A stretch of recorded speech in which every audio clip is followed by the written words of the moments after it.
I was jogging on the path between my small office and my house, roughly 2 miles away, spurred by frustration with some unfinished work tasks. After tinkering with it for about an hour, I swapped my jeans and work shirt for shorts, a t-shirt, sneakers, and a headband, and set off. My plan was to jog home to retrieve some paperwork, maybe 20 pages. When I was about half a mile from home, I spotted a guy about 200 yards ahead, an uncommon sight since this path was mainly used by me and rarely by others, leading directly to my house and bordered by a cliff at the back. He appeared to be cutting through toward the back of my house. Hastening my pace, I turned a corner to get a better look. He was at the back patio door, which to my surprise was unlocked. Pausing to consider what I had witnessed, I recalled that my wife, Alice, was working from home that day. Racing to the door, I found it locked, but naturally I had the key and used it. Silently sliding open the patio door, I peered inside. The kitchen, where Alice usually worked, was empty, but her work materials and laptop were sprawled across the table. Faint sounds emanated from upstairs, likely from the dining room adjacent to the kitchen. I kept a baton, reminiscent of those used by old-fashioned patrol officers, which had once belonged to my grandfather. It was both a tool of protection and a sentimental keepsake. Clutching the baton, I stealthily ascended the stairs. The door to the master bedroom was shut, with muffled noises emanating from within. Gripping the handle, I cautiously pushed it open. Imagine my shock. The runner's attire lay discarded on the floor as he poised to mount my wife, who was completely unclothed. Approaching the bed, I administered a swift strike to the man's rear with a baton, resulting in a resounding slap. He yelped, clutching his rear, while Alice stared wide-eyed, her arms, legs, and gaze all widened. She uttered something unintelligible. It dawned on me that this intruder was none other than her boss, Simon Green. Rolling away from Alice, he rose from the bed, nursing his injured rear. "Hold on, I was invited," he protested. Glancing at Alice, I was met with absolute silence. Simon issued a threat, asserting, "You'd better back off, or I'll take it from you and give you a smacking." Standing undressed in my bedroom, he exuded confidence. Yet he scarcely knew me, and I him. What he didn't realize was my proficiency in tennis, particularly my formidable backhand. Smirking at him, I detected a flicker of agitation. With a roar, he lunged at me from about 6 feet away. Swiftly, I delivered a backhand blow to his face. Caught off guard, he failed to evade it. The baton struck his forehead on the right side. I had aimed for his cheek, but his slight downward movement caused the misalignment. Collapsing like a sack of bricks, he remained motionless as I gazed down at him. I glanced at Alice. She appeared to be in a trance. Her eyes had a glassy look, and drool dribbled down her chin. Surveying the room, I spotted a cell phone on the dresser, positioned upright with the screen facing the bed. That idiot had recorded everything. Grabbing the phone, I flipped it to access the dial pad and called emergency. "What's your emergency?" "My name is Tim Jenkins. I'm at 12 Arbor Circle. An intruder attacked me in my bedroom. I defended myself. He's hurt, possibly seriously. And my wife, I don't know, maybe on medications. She's conscious, but not responsive. We need help right away." "Sir, if you're armed, please disarm yourself. We'll approach cautiously. Do you understand?" "Yes, I understand. I'll wait in the front yard." As sirens wailed, I descended the stairs, phone still in hand. Placing the baton on the sofa, I stepped outside. Standing in the front yard, arms at my sides, I watched as a police car arrived, followed by an ambulance. 2 officers, a man and a woman, emerged, neither drawing their weapons. The woman, appearing to be in charge, addressed me. "Are you Mr. Jenkins?" "Yes. They're upstairs. Follow me." I turned and re-entered the house, the officers trailing behind me. Leading them to the bedroom, I stepped aside. The door was ajar. Alice lay on the bed, vacant-eyed. Green remained motionless. A female officer knelt by Green, checking his pulse and instructing another officer to summon paramedics. Turning her attention to Alice, she asked, "Ma'am, are you all right, ma'am?" No response. As the paramedics arrived, I stepped back, allowing them to attend to Green. Another group of medical personnel followed suit. Sergeant Leslie Haddon retrieved a robe from the closet, dressed Alice, and guided her to the guest bedroom, gesturing for me to follow. "Stay here. Don't leave, but keep out of the way," she directed.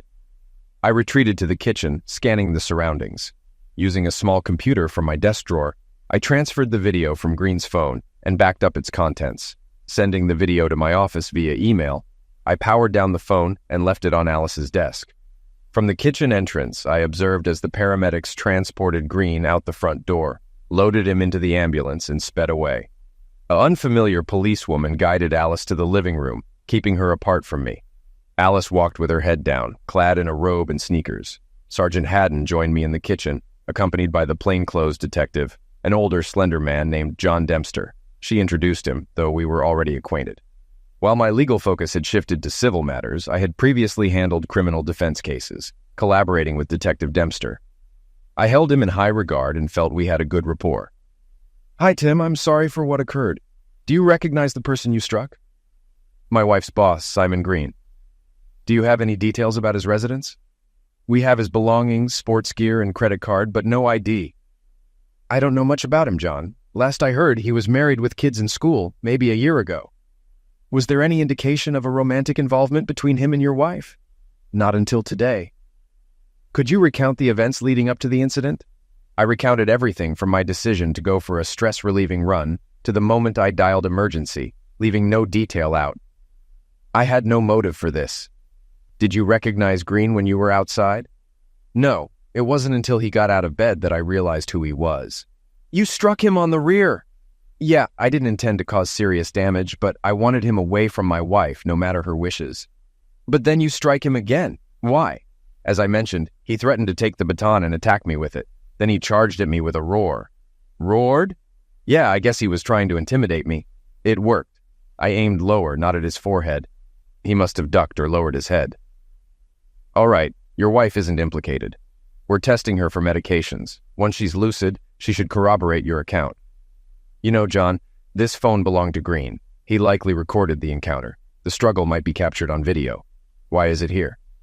"I used it to call emergency, then left it open. When I went outside, Dempster had a crime scene tech answer it. I inquired about Alice's fate." "Not certain. Let's check." With Sergeant Haddon, we entered the living room where Alice sat with an officer and a medic. Dempster asked the medic, "What's up with Mrs. Jenkins?" "We're taking her to the county hospital for precaution, as she seems in shock. Vital signs are stable." I gazed at Alice, and in that instant our eyes met. A tear trickled down her right cheek. "I'm so sorry, Timmy," she murmured. Then she appeared to drift back into a trance. "Alice? Alice." I felt a twinge of frustration as she disconnected once more, remaining unresponsive. A short while later, she was transported by ambulance. I changed into clothes from the basement and trailed behind in our car. The police were inside the house, assuring me they would secure it or leave someone behind. I phoned Alice's parents, who resided in a neighboring state about 2 hours away, giving them a brief overview and promising to update them from the hospital. Alice and I tied the knot when she was fresh out of college at 21, while I was still a year away from graduating law school. She swiftly secured a position at Simon Green's insurance firm, where she steadily climbed the ranks from clerk to administrative assistant in his department, which dealt with housing and automobiles. I accompanied her to company gatherings and never observed any hint of impropriety between them. It marked my first encounter with the Green family. She had been with the company for over 6 years now, and I believed our marriage was solid until today. While I harbored little doubt that any interaction between them had been consensual, unless he somehow dazed her, this incident would likely spell the end of our marriage. Given the circumstances, I struggled to comprehend how he could have dazed her. There simply hadn't been enough time. I assumed she was awaiting him, likely unclothed, and she had left the back door ajar. I pondered how frequently this occurred. I adored Alice. She possessed beauty, cheerfulness, and kindness. Our lovemaking life was fulfilling, even amidst busy schedules, particularly on weekends. With my shift away from criminal trials, my workload became more predictable. I couldn't comprehend what I had witnessed. While Green was physically larger, today's events suggested otherwise, at least in crucial aspects. Yet, I only caught a glimpse. Who can say for sure? At the hospital, Simon Green's wife was in the ER. Though I recognized her, she seemed oblivious to me. I left things as they were and inquired about Alice. Granted permission, I returned to her room, where she slept. I gazed at her, feeling lost. I struggled to fathom her actions and their impact on us. I felt a profound need to grasp the events before making tough decisions. A female doctor in a white robe entered the room. "I'm Dr. Moore. Are you her husband?" I nodded. "What's her condition?" "She experienced mental trauma resulting in a shock-induced loss of consciousness. Once she wakes, she's likely to regain normalcy. When might that be?" "Possibly 3 to 4 hours, depending on the dosage. Thank you. I'll stay here." As she prepared to depart, I halted her. "What about Simon Green? How is he? Any relation?" "No, just an acquaintance. Unfortunately, he's in a medically induced coma due to a severe head injury." With that, she left. I mulled over Green's fate, initially believing I had caused his demise, but now uncertain. I phoned Alice's parents and relayed what I had learned. They contemplated visiting, but I dissuaded them, explaining that Alice and I needed to address the situation, likely involving her affair with her boss. Joni Carson, Alice's mother, expressed concern, noting Alice's recent change in demeanor. She implored me to give Alice a chance to explain. "I'll do that, I promise, though it doesn't seem to help much. We'll just have to wait and see." Seeking out Mrs. Green, I located her in the ICU waiting area. "Hello? Mrs. Green?" "Yes. Do you have something to say?" "No, ma'am. I'm Tim Jenkins. My wife, Alice, works at your husband's company." It appeared they were acquainted. She was tall, slender, with brown hair in her early 30s. "Acquainted?" "Yes. They were discovered together, unclothed, in my bedroom this morning, engaged in such closeness." "Ah, you're the one who struck him?" "Yes. Apologies." "Well, not really." "Okay," she continued. "Simon has been acting oddly lately. He's neglected his usual activities, citing work. I suspect he was preoccupied with your wife. While I can't confirm until now, they seem to have established a routine." "What did the doctors say about his condition?" "They were non-committal. Surgery may be on the horizon. Well, best of luck to you. Will you be taking your children?" "They're with my parents. They're aware he's in the hospital. Nothing out of the ordinary anymore." I stepped outside to catch some fresh air, hoping to clear my mind a bit. I resolved to withhold any decisions until I heard from Alice. After an hour, I returned indoors to find Alice still in the same area of the emergency room, concealed behind a curtain. Upon entering, she stirred but remained asleep. Taking a seat, I drifted off momentarily. I awoke to her stirring again, emitting faint moans. "Uh-oh, Her eyes fluttered open briefly before closing once more, accompanied by more moans. I rushed to summon help, spotting Dr. Moore at the nurse's station and signaling to her. She swiftly approached, observing Alice's condition. "It appears she's awakening, though I'm unsure if my presence is warranted." Just then, Alice lost consciousness again. "Please wait here." Dr. Moore entered the enclosure, and I could only hear their exchange from outside. "How are you feeling, Alice? Can you speak?" Alice responded weakly. God, I'm sorry." "Alice, we need you fully conscious. You must acknowledge the situation and move forward. Detachment can't persist. We'll discharge you this afternoon, perhaps in 2 hours. Where's Tim? He was here earlier, but thought you might respond better if he stepped out. Though he's nearby. I wonder how long this will last. I messed up badly. And Simon? How is he?" "Tim hit him. We're unsure of his condition. He might require surgery." "Damn. I warned him against taking risks. It was a gamble he lost. Maybe I will too." "Perhaps you should talk to Tim. I can find him, or it can wait until we're home." I drew back the curtain and entered. "Alice, I'll take you home soon, hopefully, okay?" "Thank you. I'm really sorry." We'll talk." Turning to Dr. Moore, I inquired, "When can we leave?" "Right away. I'll handle the paperwork and provide medical attire." With that, she departed. Alice murmured, I'm sorry, Timmy, sorry, it's not a big deal. You have to understand. We'll discuss when we're home." As Dr. Moore presented her with a medical form, I stepped out while she changed. She seemed to interpret my departure as a rejection, and in a way, it was. I had no inclination to witness her undressed, perhaps ever again. They wheeled her out in a wheelchair. As I pulled the car up to the exit, she rose and entered the vehicle. We shared no words during the 10-minute drive. Though tears streamed down her face, she remained silent. Upon arriving home, I unlocked the front door and we stepped into what used to be our joyful abode. No police were present, and downstairs was relatively tidy. Alice settled into the rocking chair in the living room. "I'll quickly check upstairs. Be right back." I ascended the stairs to find chaos. Our bedroom bore the brunt, with a section of carpet removed where Green had fallen. The bed lay stripped to the mattress, drawers pulled but not fully shut. I resolved to tidy up later. Other rooms appeared undisturbed except for the bathroom where fingerprint powder lingered. The prospect of conversing with Alice didn't appeal to me. I phoned her parents, informing them of her return. They breathed a sigh of relief but inquired about visiting. Uncertain, I clenched my teeth and descended the stairs. "Would you like anything? Coffee? Water?" Alice met my gaze but declined. Sitting opposite her on the sofa, we remained about 6 feet apart, silently facing each other. What happened, Alice? I thought everything was okay. It's complicated, Timmy. I've been working for Simon all these years. I've always respected him. No, it's more than that. Sometimes he made flirtatious remarks about my appearance. He started getting more touchy, placing his hand on my arm or shoulder. It caught me off guard. Then he asked me out to lunch, just the two of us. But didn't you find it odd, his sudden change in behavior? Didn't it strike you as strange? Maybe a little. She looked down. I was flattered, and he's attractive. I found myself intrigued. It took me a while to acknowledge it. So, you realized he was trying to seduce you. And what did you decide? I wanted to see where it would lead. She buried her face in her hands before looking up again. And then? At that point, I knew we were in trouble. It wasn't a case of being tricked or dazed. I wanted it. We went to dinner. I asked him why he was pursuing me now after all this time. He said he'd always desired me but suppressed it. Those were his words, Tim. Why? What's wrong with me that you were open to him? You're fine, Timmy.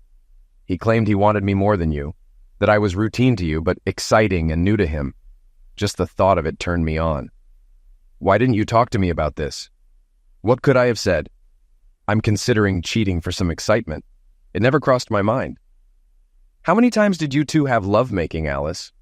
Not once. Today was supposed to be the first and only time. But then you showed up. I was terrified when I saw you. The look on your face after you dealt with him. It wasn't anger or hatred. It was the same as always. A quick glance, then you struck him with the baton. I figured the cops should have spoken to her first. Screw them. I had no choice. He charged at me. I saw it. But it happened so fast and ended so abruptly. Alice, I don't buy that this was the first time I caught him sneaking in through the back door. It wasn't locked, and it didn't take me long to get inside and upstairs. But there you both were, undressed. He was inches away from having lovemaking with you. You wanted it too, so I think this isn't your first rodeo. No, Tim. Simon and I kissed in his car 2 days ago. We flirted, but I stopped him from going further. I suggested he could come over after you left for work. It all seems so improbable. Think about it. If you saw what I saw, what would you believe? You have to trust me, or maybe not. I just don't know how to make you believe me. And now, I'll never be able to trust what you say. What should I do, Tim? I love you. I don't like Simon. He made me want him. How? He's forceful. He says what he wants. He wanted me. And apparently, you wanted him too, Alice. I need time to process all this. If I acted on my feelings now, we'd be headed for divorce. I can't erase what I saw. Okay, but please remember I love you. I'm so sorry you're hurting. She said it through tears. I turned and left, heading upstairs to our home office. I began examining the contents of Green's phone. Alice's phone had received numerous calls for the past 2 months, all in the evenings. No need to call during work hours. There were also texts discussing lunch. They seemed to dine together about twice a week for 5 weeks. Since Alice worked from home 3 days a week, this meant she had lunch with Green every day she went into the office. I decided to watch the video. It all began when he followed Alice upstairs, her in a short robe. She stepped into the bedroom and promptly flung him onto the floor. The video momentarily flickered as he positioned the phone on the dresser, focusing it towards the bed. You look stunning, Alice. Just as I always envisioned, he remarked. Thank you, Sai, she replied, seated on the bed. He shed his shorts and shirt eagerly. I need you right now, he asserted forcefully. Alice reclined on her back, inviting him forward. All right, let's do this. I want it too, she encouraged. He leaped onto the bed, and that's when I burst through the door and struck him. The audio on the video captured a resounding slap followed by his cry. I watched until I grabbed the phone to dial emergency. After viewing the video, I couldn't be certain if Alice was truthful about it being their first encounter. Perhaps. But undoubtedly she anticipated being engaged physically with Green. Maybe it would indeed be a one-time occurrence, as she claimed. Yet, I harbored doubts. After all, he was her boss. I returned to the living room and informed Alice that I needed to return to work to wrap up things at the office. By then, it was already past 3 o'clock in the afternoon. I jogged back, feeling less concerned about Alice's feelings and more consumed by anger. I halted my tasks to research divorce laws. In our state, infidelity was grounds for divorce, although it was rarely invoked. It could be pursued after 6 months of separation, with a signed separation and property agreement. However, if one party refused to sign, The process could drag on, possibly for 18 months. Tim wasn't certain about divorcing Alice, but he was definite about seeking separation. He drafted an agreement outlining their separation terms. They would live apart, manage their finances separately, with each responsible for their own expenses. They agreed to refrain from any carnal relations between them, and notably pledged not to engage in carnal activity with others. Violation of this clause would grant the other party the freedom to proceed with divorce swiftly. He printed 3 copies and walked home. Alice was cooking dinner, a simple meal of spaghetti with meat sauce and salad. She wore a tracksuit, no makeup, and looked at him shyly, barefoot. "It smells great," he remarked. "Thanks. Need any help?" she offered. "I've got it covered. But if you want carrots in the salad, they're in the fridge." Tim chopped some carrots and added them to the bowl. They ate quietly, accompanied by red wine. Afterward, they washed the dishes together. "Let's talk in the living room," Tim suggested, noticing Alice's apprehension. They moved to the living room, where Alice spoke softly. "Tim, I want to reiterate how sorry I am. I'm trying to comprehend my mistakes. I've decided to seek professional help." "Everything's okay, but I believe we need to separate. I'll find an apartment nearby. You can stay here." "I don't feel comfortable staying here. Are you certain now?" "I feel so guilty. Do you want a divorce? Are we parting ways? This seems like a step in that direction." "However, I haven't made a final decision. I just felt the need for some space to think. That's why I drafted a separation agreement." I handed it to Alice, who read it through with tears streaming down her face. Silent tears. "I've already signed it," she said, looking up at me. "Can we wait a few days before finalizing this so I can arrange for my mom to come here?" "You? Well, I can wait a bit." "Let's agree on it. Why don't you take some time and let me know?" "Tim, I'm serious about what I said. I'm seeking counseling. Perhaps you could join if the therapist suggests it." "Maybe. I still love you, Alice, but I'm confused and incredibly angry. It feels like I'll never be the same." "Me too, but you did it. The person I thought you were, you're not. You got caught, but you're still the same person. You're just not who I thought you were, not the woman I loved." With that, she burst into tears, and I made no move to console her. "The woman I loved would never do this. You're not her. Maybe you're similar, maybe not. I feel like our entire life together has been a lie. The only question is, how much of a lie?" I headed upstairs, gathered my essentials from the master bedroom, enough to last the next day, and relocated to the guest room. The following day was a work day, and I barely slept. Rising early, I dressed and headed to work, stepping out around 9 a.m. to grab a McMuffin. Surprisingly, I managed to focus on work, sending out several emails and jotting down notes in the judge's office. Once engrossed, Alice slipped from my mind momentarily, perhaps indicating how I might need to navigate our separation. During lunch, I researched apartment rentals and scheduled a viewing for the following morning Friday at a place just 2 blocks from work. The day passed swiftly, serving as somewhat of an escape mechanism upon reflection. Around 5:30 p.m., I secured a 3-bedroom house on lease for 2 months. Though it had been our home for 4 years, it no longer felt like mine. Exiting the treadmill, I entered through the sliding back door, mirroring the previous day's routine. Alice was cooking fish stew, filling the kitchen with its inviting aroma. She was an excellent cook. I greeted her upon entering, and she looked at me. "I made fish stew," I announced. "It smells delicious." "Thank you. I'll change now." As we dined on the stew, Alice mentioned, "My mother will arrive on Saturday. Have you found a place for yourself?" "I might check out the apartment tomorrow," I replied. "We could sign the papers tomorrow evening. I won't be here on Saturday anyway." "It doesn't have to be like this, Tim," she insisted. "I promise you it won't happen again," I said earnestly. "I promise." "Promises can easily be broken," she countered, her gaze steady, devoid of tears. "You're letting your hurt feelings cloud your judgment. What's the wise course here? Ignore your betrayal? It won't happen again. You could try. But don't brush it under the rug. Forgive." I expressed my apology. Whether forgiveness is possible remains uncertain to me. However, I am certain that I will never forget what occurred, particularly what I witnessed on the video. If you'd like, I can email you a copy. "God, Tim," she began to sob. "I didn't intend to be harsh. I only wanted you to understand what I saw." "Perhaps one day you'll forgive me for intruding." With that, she rushed away, ascending the stairs. I tidied everything up and secured a studio apartment with a lovely view of the running track and a small park. Situated midway between my workplace and our former home, it lacked furnishings. I arranged for a double bed, sofas, and armchairs to be delivered. albeit the expenses were burdensome yet necessary. Contemplating Alice's future employment prospects, I realized I might need to increase financial support if her job situation changed. During lunch, my thoughts meandered through various topics, ultimately leading me to conclude that a reconciliation with Alice was highly improbable. I recalled Michelle Davis, a friend from our workplace with whom I attended college and was involved before I met Alice. Though I chose Alice over her, and she in turn chose a fraternity member over me, we remained in touch as friends. I had perceived Michelle as somewhat fickle, which was reinforced by her brief fling with the fraternity guy.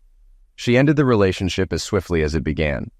Michelle pursued law school alongside me and eventually married a fellow student, leading what appeared to be a stable life with a young son and a seemingly secure marriage. This illustrates my skill in understanding people.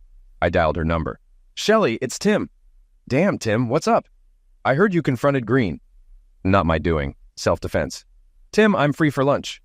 Agreed. It was just a couple of hours away. At the restaurant, we hugged, settled in, and placed our orders. "So spill it," she said. I confided in her, recognizing her as someone I still trusted. After recounting my tale, she revealed, "I've heard chatter about Simon Green. Rumors suggest he's spiraling and might be headed for divorce. There's talk that Alice is involved with him." I found that hard to believe. "What else did you hear? What did you witness?" "Casual lunches, office encounters. The rest was just speculation." "He's changing," she said. "Green, I mean. Seems like he's always on the hunt now. The office gossip is all about it." "So Alice isn't the only one he's after?" "Maybe not, but she seems like a top target. They're together every day." "No offense, but why didn't you tell me?" "I thought about it, but I figured she wouldn't make a move. And reaching out to you could stir up trouble." "What's your plan?" "I've rented a place and drafted a separation agreement, 6 months, but I'm unsure." "Did you talk to her at least?" "What's the point? She's already apologized and promised not to repeat it." "So what?" "It's a tough situation." "Yeah. How's things with you, Big Bill and Little Will?" "Little Will's doing great. He's 3 now, full of energy, starting preschool soon. And oh, Tim, you don't have to listen to my issues. Yours are heavier. I could use a break. I'll help if I can, though. Is something up?" "Nothing major. Bill's away a lot for work. When he's back, he's distant, not like before." Hearing about Alice makes me think. I've decided to take action. "Shelley, what do you think? Should I investigate a bit?" "He's a good guy, family and all, but I need reassurance." "Just talk to him. You both know how. Work it out. Express your concerns. I'm anxious about it. He might see it as a lack of trust. And you, be gentle." "Diplomatic, perhaps, thanks. I hope both you and Alice pull through.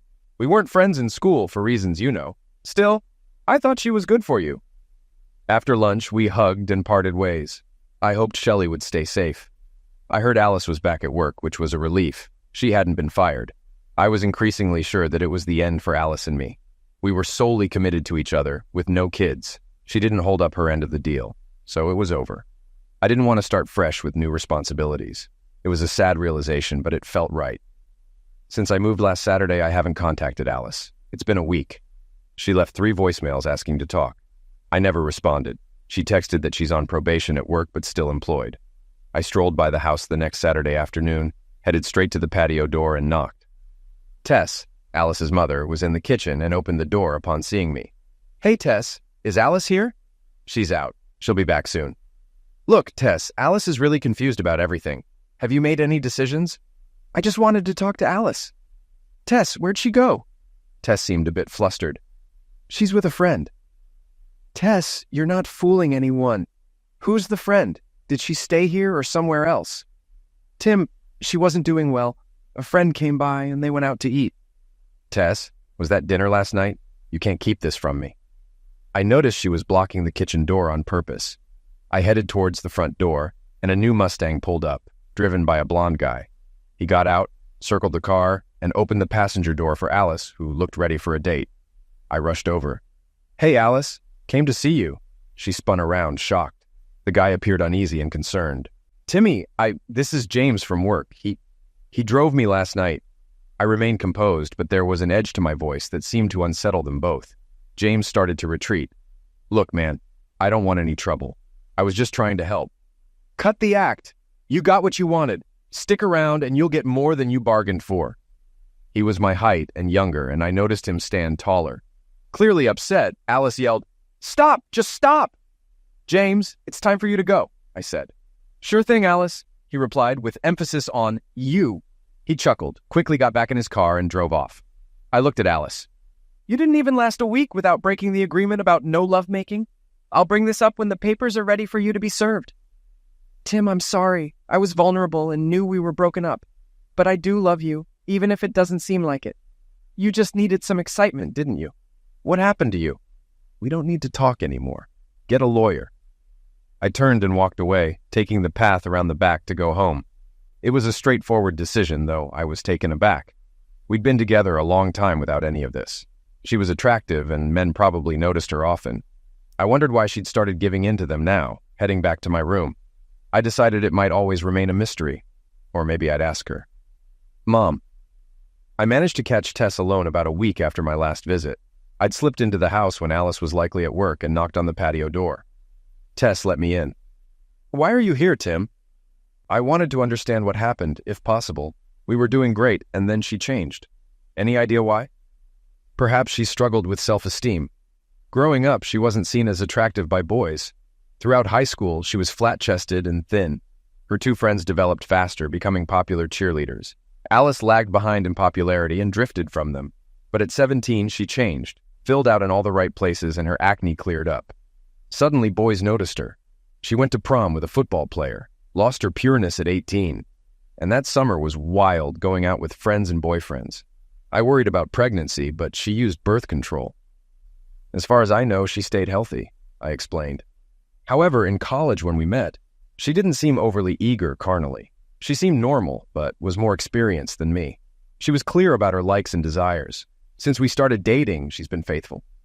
Tess paused, then asked, You were discussing having children? Yes, we planned to start a family, but that's over now. Maybe she feared that getting pregnant would make her less appealing to men. I think she reached out to her boss because he was pursuing her and she needed reassurance. That's my best guess. But what about the guy with the Mustang? Same reason. A young guy with a fancy car made her feel desired, but she already knew that she might not end up married or have children. For me, yes.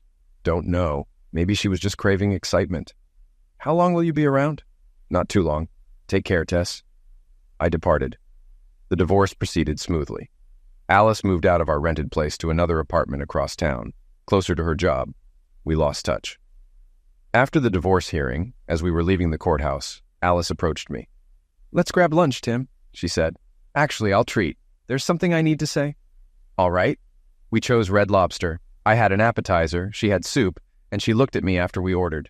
Tim, I messed up. I've seen a therapist. She thinks I was scared of having kids, but I'm not sure. Maybe I'm just not cut out for commitment. I was really attracted to Simon. Sorry, I might never understand myself. What happened to him anyway? I never heard anything after that. He's back to working part-time, using a cane and his right hand sparingly, and his wife left him. Good for her. That seems harsh. You really messed up his life, Tim. You and he messed up mine, too. But maybe not as badly as you messed up your own life. By the way, how are you? I miss our life together. Now I can be as carnally active as I want with most guys I meet, and I really enjoy it. It gets me excited and eager. I feel the need to act on it. I'm not sure why this urge has returned. Simon reminded me of the guy from prom who took my pureness. Maybe I wanted to relive those youthful times. And now you can enjoy them. You can seek pleasure in lovemaking. That's harsh, but she chuckled. It wasn't meant to be funny, but I saw the irony and laughed along. She added, A new guy always gets me going. Pausing, she continued, But honestly, I miss our family life. I haven't found anyone better in bed than you. Maybe one was just as good and he's bigger. But we knew each other so well. You always satisfied me completely. I was foolish. I'll admit, our talk about her promiscuous behavior had me on edge. I didn't hide it well, and she noticed. You still find me attractive, Tim. I'm always here for you, she started singing. Just call my name and you know wherever I am, I'll come running to see you again. She smiled at me. Oh, Alice. I was torn. Alice was the most attractive woman to me, more than anyone else I'd ever known. Our waitress brought our food. Alice quickly put down $30. We need to go now. I stood, and both Alice and Gwen, our waitress, glanced at my lap. Alice blushed, and waitress, whose name tag read Gwen, blushed too. briefly looking puzzled before breaking into a smile. "I see you two need some time alone," Gwen said, looking at me. "Come back later, big guy. I get off at 6. Alice grabbed my hand, shooting Gwen an annoyed look, and pulled me outside. Her apartment was a short walk away. We entered the building, took the elevator up, and as soon as the doors closed, Alice kissed me passionately. Pressing me against the wall, she ran her hands over me. "This is going to be amazing, Tim." "Okay." I was out of breath. The elevator door opened to reveal 2 women. As Alice and I stepped out, they looked shocked. We hurried past. One greeted, "Hey, Alice." Alice didn't respond. She ushered me into her apartment, and I nearly tripped over an end table. We quickly undressed. Stepping back, she scanned me, and I did the same. She licked her lips. I led her to the bedroom and laid her on the bed. "Take me now," she urged. She flipped me onto my back. "I told you I'd pin you down," she said. Our encounter was brief but intense. We both felt satisfied. Afterward, we lay together, catching our breath. Maybe I should have considered how strange it was to climax on the day of our divorce, but that's for later, Alice mused. She sat up, looking at me. "That was the best lovemaking we've ever had. The best I've ever had. I should have left you sooner." I felt aroused again. We had passionate, prolonged lovemaking. She reached climax multiple times, just like the best moments in our marriage. Then I reached my peak, which was as intense and satisfying as the first time. This time I rolled away from her. I thought staying would lead to more activity, potentially damaging my health. The divorce was finalized that morning, and Alice and I continued our activities until late at night. We had a light meal. I suggested returning to Red Lobster, but she declined, saying we had soup from the fridge. We didn't bother dressing to eat. After finishing her cake, she looked at me. "Should we talk or keep going?" Without hesitation, I stood, took her hand, and said, "Let's go."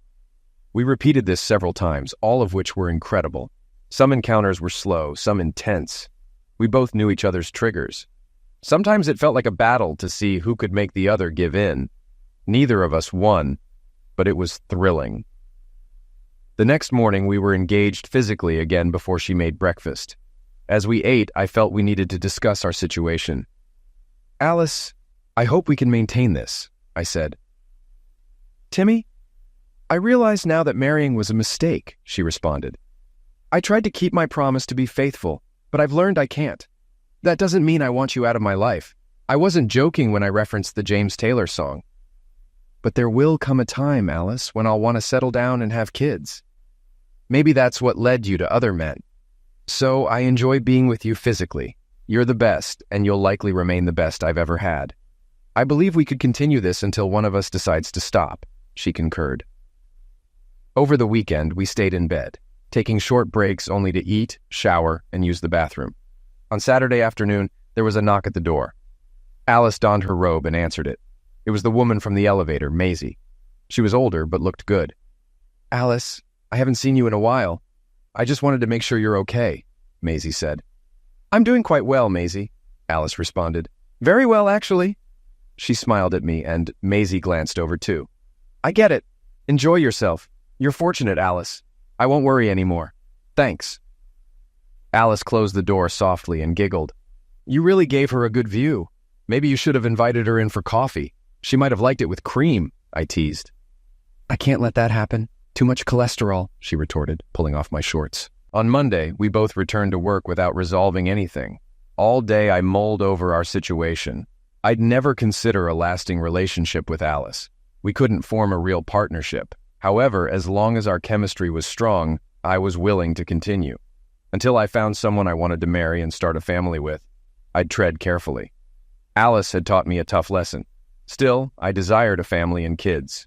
I was cautious, unlike Alice, who had multiple partners, including 3 others besides me. We weren't committed, and it didn't bother me.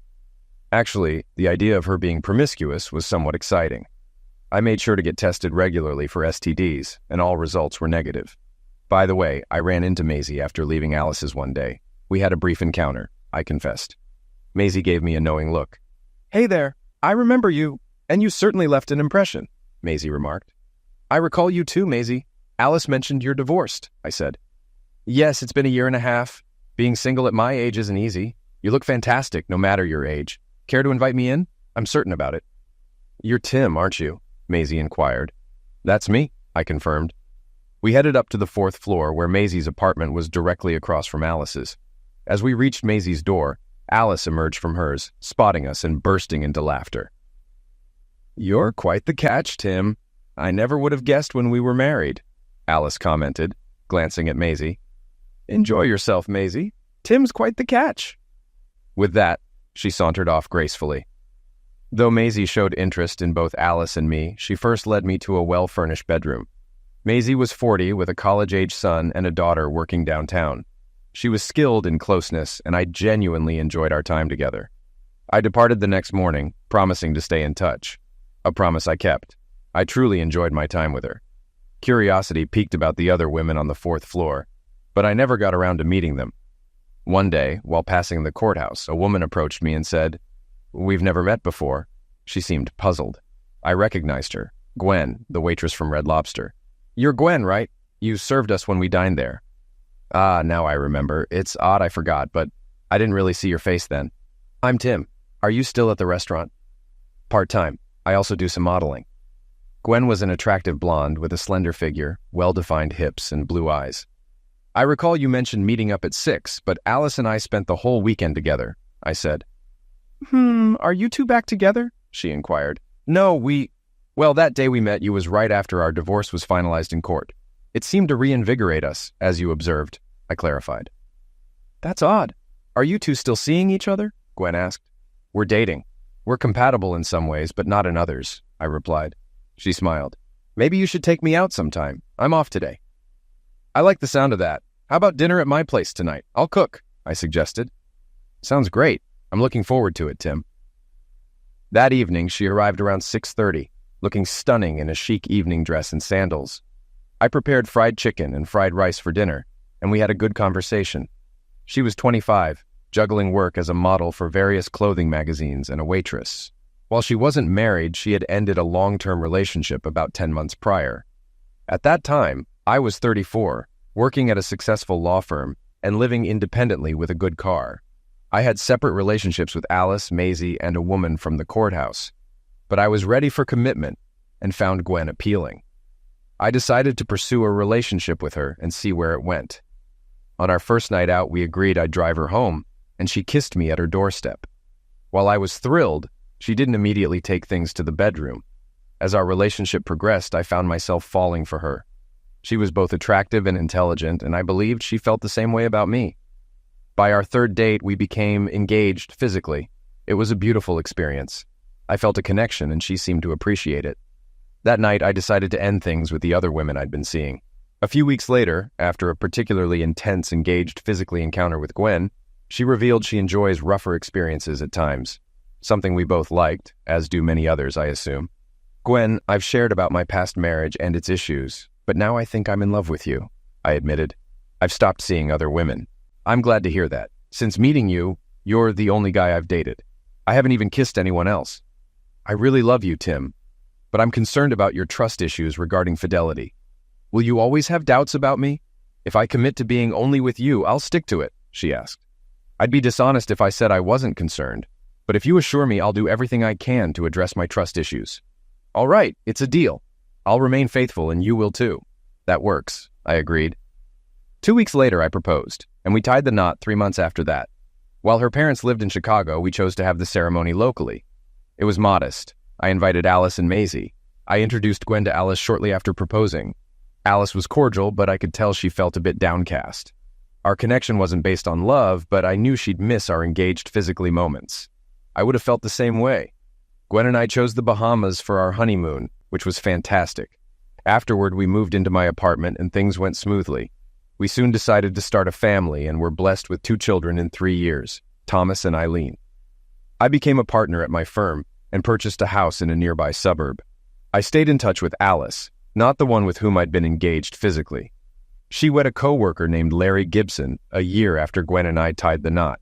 He was successful, and she had 2 sons, Lawrence and Raymond. They relocated near Gwen and me, and the 4 of us often crossed paths. Our kids even attended the same preschool. Gwen and Alice became friends, though Larry seemed wary of me. I sensed he doubted my intentions around Alice, and he was correct. There was still an attraction between us. Gwen recognized it too, but trusted me completely. even growing to trust Alice not to encroach on our relationship. However, Larry, who sometimes noticed the chemistry between Alice and me, remained uneasy. Despite this, Larry and I shared interests, particularly baseball. We played together on a men's team in an old-timers league and excelled. We also had season tickets for MLB games, both being avid fans. Occasionally, Larry and I attended games together. One day, while waiting to exit the garage at Gems Park, I decided to have a candid conversation with him about my past relationship with Alice. After the game, I approached him. "Larry, I want to be clear. I'll never have a physical relationship with Alice again. We're both married now." "I can see this bothers you," I admitted. "Tim, that's a direct way to put it. We could be good friends if you trusted Alice and me, but it's clear you two still have lingering feelings," he replied frankly. "There's a history, sure. We were compatible. But I promise you, and I'm sure Alice has said the same, we need to put this behind us," I insisted. "Tim, whenever I see you two together, like at the club dance last month, it seems like you shared some incredible moments," he said. "Sometimes I wonder who she's thinking of when we're engaged physically. Me, you, or some movie star," he added. "Do you ever think of her when you're with Gwen?" he asked. "Not usually, but I won't deny she crosses my mind. We had some great times, maybe even better ones than I've had since," I confessed. "That's what truly concerns me, Larry." "I see your point. I hadn't thought of it that way. Thanks for sharing," he responded, making our conversation easier for all involved.